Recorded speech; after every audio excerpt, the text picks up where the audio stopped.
So Arsenal have completed their third summer signing and their second here we go today. Norgaard, Christian Norgaard from Brentford. It kind of came out of nowhere today, but they've signed Kepa, they've signed Subamende, they've signed Norgaard. Partey is leaving, Jorginho has left, and Norgaard and Subamende are the replacements. And Norgaard, it may feel like an underwhelming signing. If you're an Arsenal fan, it may feel like an underwhelming signing. He's, I guess, a downgrade on Partey, but Subamende is the Partey replacement and he's an upgrade on Partey. And Norgaard is the Jorginho replacement. And I guess in that sense, he's an upgrade on Jorginho. I think Jorginho is a bit better on the ball, but he's better off the ball. And look, the real reason why Arsenal signed Norgaard, I believe, is due to Rodrygo. And I'm going to talk about that and I'm going to explain that. And I'm going to talk about why I feel like nobody's noticing the real reason they've gone for maybe a Norgaard instead of Agome, or a more expensive midfielder, or a bigger midfield signing. But before I talk about that, let's talk about the news. Let's talk a little bit about Norgaard, and then I'm going to talk about how it links to Rodrygo, Arsenal's plans going forward, and more. So, if you do enjoy today's video, feel free to hit that like button, and you're welcome to subscribe down below if you're new. When transfers are done or almost done, or there's some big news coming in, we will cover it. So, Christian Norgaard to Arsenal, here we go. So that means the deal is done when Romano delivers the here we go. Club to club after €11 million proposal sent today. Personal terms also agreed with Norgaard, set for medical, blah, blah, blah, blah, blah. So, where did this come from, first of all? And what are my thoughts? Now, I'm a Manchester United fan, so I'm going to give you try and give you unbiased thoughts from a neutral perspective. Ornstein said earlier today that Arsenal were exploring a deal to sign Norgaard. They made a bid, blah, blah, blah. It kind of came out of nowhere. Partey is obviously going. Arsenal and Norgaard have reached an agreement on personal terms as player wants to move, was said by Romano. Brentford informed of player's decision, la, la, la. And then we got agreement is close. Arsenal in the process of finalising the deal was coming in from Ornstein. And Romano has now basically said the deal is done. So Norgaard is Arsenal's third summer signing and second midfield signing. So let's talk about Norgaard, then how this links to Rodrygo, how I think it's to do with Rodrygo and the plans going forward, but I think this is a good bit of business. And while it's an underwhelming signing, it's someone that can come in when needed, when relied upon, ready-made. So he's very experienced in the Premier League, defensive midfielder, has similarities to Marino, but can play deeper than Marino. He's a midfield kind of anchor, reads the game well, breaks up play well, physically good. Better than Jorginho physically, maybe not as good as Jorginho on the ball, maybe not as good as Jorginho technically, but he is a good progressive passer and he's better on the ball than he gets credit for. Of course, there's better names out there, there's better options out there, but when you've got Subamende and you've got Declan Rice and you've got Odegaard, that's your midfield three. All the other names are just depth. Marino is depth, Lewis Skelly is depth. He is a depth option, and a depth option that is ready-made, Premier League proven, experienced, happy to be a depth option, not going to be on huge wages. You've got to look at it in that sense as well. There's definitely better options out there, but he's a decent jeweler. He's decent on the ball, and he's not a starter. You look at how when Liverpool signed Endo, and there was a bit of outrage that Liverpool signed Endo because they'd missed out on Caicedo and all these midfield targets and Lavia. But Endo came in, and I know he didn't play much last season, but that's because Gravenberch turned into a 6. But in Klopp's last season, Endo was so good for Liverpool. He was almost the bargain signing because Liverpool were in that title race right until April when they just fell off. But Endo was so key, and Norgaard could be like that Endo type signing for Arsenal. He's sorry, just froze there. He's one of the best in the league at reading danger and regaining possession. Calm under pressure, good on the ball. He's not the Gravenberch, totally press resistant, can turn out from back, turn away from centre backs, uses his body well, amazing type player.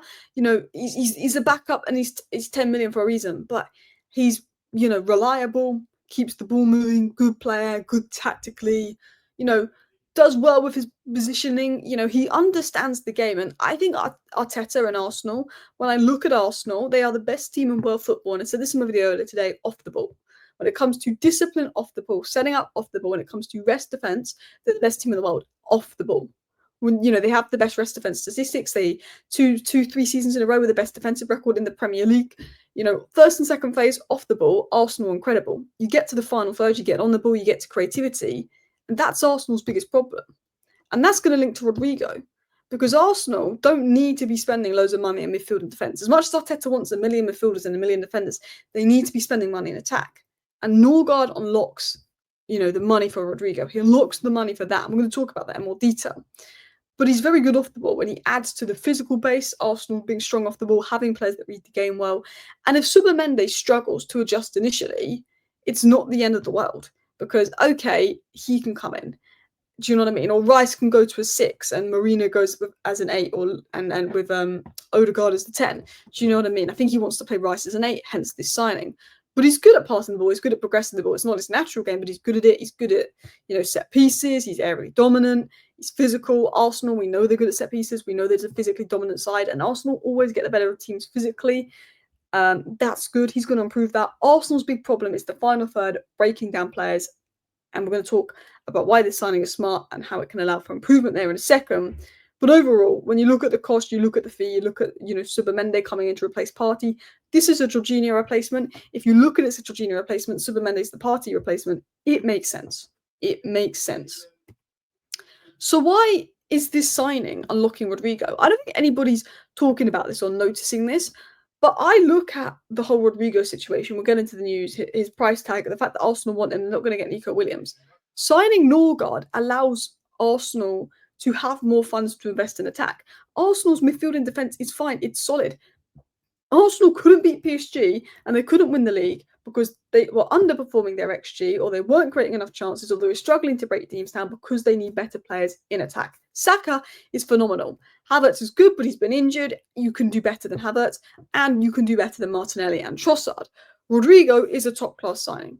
He's a top-class signing, but he's going to cost 75 to 77 million pounds. If you went and spent 50 million on another midfielder to replace Jorginho when you've spent 50, 60 million on Subamende, you'll be going, well, don't have as much funds for attack. You now, doing Norgaard, have the funds to improve the attacking, signing Norgaard, have the funds to improve you in the final third. We know that Mikel Arteta and Berta are working on a move for Rodrygo, who's valued at 75 to 77 million. So you've got to be smart with where you spend the budget. As much as Arteta would love to spend 100 million on more midfielders and more defenders, that costs you. You need attackers. And instead of dropping 30, 40 million on a backup midfielder, you've gone for Premier League proven Norgaard, who you can rely upon if you need him to fill in. He's your Endo type signing. This is going to free up potentially a lot more flexibility to go for Rodrygo and have the funds for Rodrygo, who I think is up for sale and I think you might end up getting, and I'm going to talk about that. But even if it isn't Rodrygo, I'm not necessarily saying it's Rodrygo. We know you're going to get one of Sesko and Gyokeres, and we know you're going to get a winger. Now, I'm not necessarily saying that winger's Rodrygo, but that winger could be Morgan Rogers or Xavi Simons. I'm using Rodrygo because he's the most heavily linked, and there is some transfer news about him that I'm going to get into. It could be Xavi Simons, it could be Morgan Rogers. But you look at that, Norgaard fills the Jorginho void. You need to focus on attack. You need, midfield defense, you'll be fine next season. Stop worrying about that. You need to focus on attack, strikers, wingers. And you want as much funds as you can to do on that. And that gives you the ability to go out for Rodrygo. You could get Xavi Simons. You could get Semenyo. You could get other players. But the reason I've mentioned Rodrygo, and the reason I think this is about Rodrygo, is because of what Romano said. And the fact that you've been into Rodrygo 100 times. Arsenal love Rodrygo. They consider him as a fantastic player, a dream target as a winger, also because they feel Nico Williams is impossible. I mean, he's literally gone to Barcelona. Rodrygo remains strong on the list. Romano and everybody's confirmed. Arsenal want Rodrygo. This doesn't mean you're going to get him. It could be difficult, but I think he's open to leaving. Arsenal want him. I think Real Madrid are open to selling him. There's reports of Rodrygo on an exit ramp at Madrid, confirmed by his entourage. Looks like he's going to go. Looks like he's going to move to the Prem, 77 million. Arsenal having talks. A deal could be done between 75 to 77 million. There's heating up news round Rodrygo, round Arsenal, round his exit. And that, I think, is why you go for Norgaard. Gyokeres could be 64 million and a bit of a package. 64 million Gyokeres plus the wages, 77 million on Rodrygo. That's too expensive attacking signings. So you're not in a position to spend 50 million on a Jorginho replacement. Norgaard, low cost, smart, good player, underrated player. Better options, cool. But it's about spending money in your priority areas. He's a Jorginho replacement. 10 million is pretty good. Norgaard helps maintain midfield balance. Subamende's an upgrade on Partey. Norgaard's an upgrade on Jorginho. Makes sense. Good at winning the ball. Good at winning duels. 6'1". Good presence. Good athleticism. Good stamina.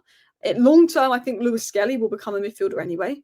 I think Lewis Skelly's going to come midfielder anyway. He's just going to be there for 2 seasons to fill a gap while maybe Lewis Skelly evolves and develops into the long-term midfield option. You know, I could see you going for a left back next summer. There's rumours of you going for Hato. So Lewis Skelly, I think, will turn into a midfielder.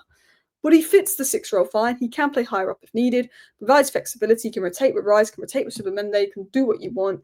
There you go. Play him against the lower mid-table sides. There you go. Not flashy, tidy, good, experienced, vocal, leader, does a job, low fee, low wages, budget friendly, allows you to chase Rodrygo, Sesko, Gyokeres, whoever you're going for.